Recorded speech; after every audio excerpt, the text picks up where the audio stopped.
हम इस वक्त अयोध्या में राम मंदिर निर्माण स्थल पे हैं। 2 साल पहले आज ही के दिन प्रधानमंत्री नरेंद्र मोदी ने यहाँ आधारशिला या फाउंडेशन स्टोन रखी थे इस मंदिर की। अब काम यहाँ पे करीबन 40% कंप्लीट हो चुका है। ये थोड़ा कंफ्यूजिंग होता है, इतना बड़े क्रेन आप देखें, इतने पत्थर आप देखें, समझ में नहीं आता क्या हो रहा है। तो थोड़ा सा मैं आपको समझाना चाहूंगा। ये जो इस तरफ आप पत्थर देख रहे हैं, ये बेसिकली प्लिंथ बन रही है और इसी प्लिंथ के ऊपर मंदिर का निर्माण होगा। तो अभी दो तरह के कार्य हो रहे हैं। एक तो ये प्लिंथ बनाई जा रही है और ये काफी अब बन चुकी है। पिछली बार जब हम आए थे तो इन पत्थरों का लेवल काफी नीचे था, इस बार काफी ऊपर है।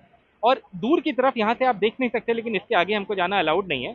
जहाँ गर्भगृह है, जहाँ योगी आदित्यनाथ जो मुख्यमंत्री हैं, उन्होंने रामलला का आइडल रखा था, वहां भी अब पिंक सैंडस्टोन लगाना शुरू कर दिया गया है।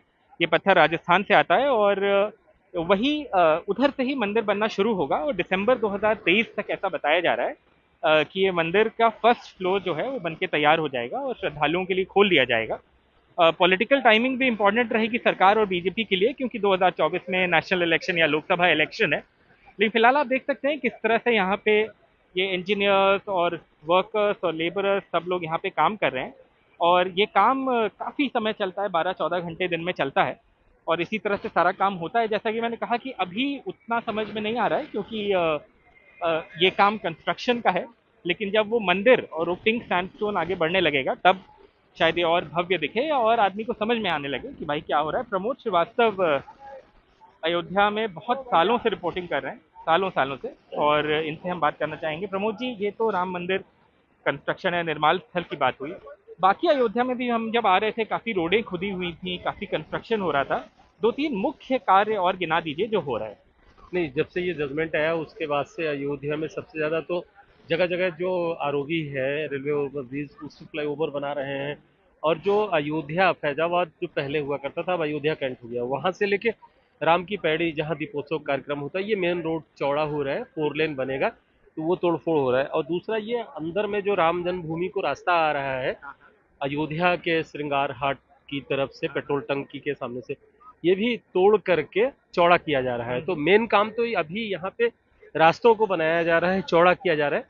फिर उधर घाट की तरफ है कि घाट को प्लान वे में और उसके स्टेप्स बढ़ा करके दूर ले जा करके यहाँ से दशरथ समाधि तक ये बढ़ा करके, तो सरकार इस पे अयोध्या में थोड़ा सा फोकस कर रही है जी, कि अयोध्या मंदिर के साथ साथ, चूंकि टूरिस्ट आएंगे, पर्यटक आएंगे, दर्शनार्थी आएंगे, तो वो कहाँ रुकेंगे, बाईपास पे इलेक्शन होटल भी भी बन आएगा रहा है। प्रमोद जी। इसके बाद तो सबसे बड़ी बात ये है कि 2024 का इलेक्शन है। ये सब का जो हो रहा है, इसका भी एक 24 का इलेक्शन आना है, फिर 2027 में विधानसभा होना।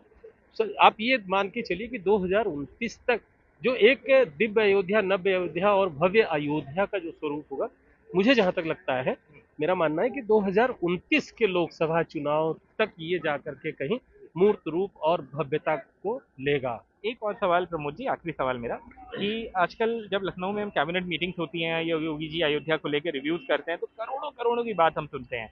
कभी 700 करोड़, कभी 500 करोड़। धरातल पे जो पैसे खर्च हो रहे हैं, उसका असर या उसका एक इफेक्ट कब दिखने लगेगा? हमें लगता है कि ये 2024 का जो लोकसभा चुनाव होगा, उसी के आसपास ये दिखेगा कि अयोध्या कुछ बदल रही है, अयोध्या में कुछ और चाहिए, जिससे आगे का 2027 का चुनाव और 2029 के चुनाव पे और अच्छे से दिव्यता भव्यता प्रदर्शित हो सके। Thank you. So Pramod ji, जैसा कि मैंने कहा कि सालों सालों से, दशकों से यहाँ रिपोर्टिंग कर रहे हैं और वो ऐसा बता रहे हैं कि 2024 ही नहीं, उसके आगे भी काम चलता रहेगा और शायद जो पॉलिटिक्स है उसकी, वो 2027 और 2029 तक के लोकसभा इलेक्शन तक प्ले आउट होगी। प्रमोद श्रीवास्तव और कैमरा पर्सन राजेश गुप्ता के साथ आलोक पांडे, एनडीटीवी इंडिया।